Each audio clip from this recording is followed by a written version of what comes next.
የተጻፈው በትላልቅ የብራና ጥቅልሎች ሲሆን የእያንዳንዱ ብራና ጠርዞች በዕድሜ ብዛት ተበጣጥሰዋል። በመሃል የተጻፉ ጥንታዊ ጽሑፎች ግን በእግዚአብሔር ተአምር ዛሬም ድረስ ፍንትው ብለው ይነበባሉ። የብራናዎችን ጀርባ ወዝና ትኩረት የተመለከተ ማንኛውም ሰው አንድም እጅግ የጥንት ጽሑፍ መሆናቸውን ሲረዳ፣ በሌላ መልኩ ደግሞ ብዙ ሰው ያነባቸው እንደነበረ መገመት አያዳግትም። መጽሐፉ በማን እንደተጻፈ ለማወቅ ፈለጉ።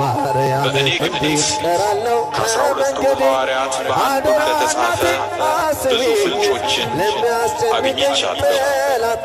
ስለዚህ ታይቶ በማይታወቀው ቅዱስ ማንበቤን ተያያዝኩት።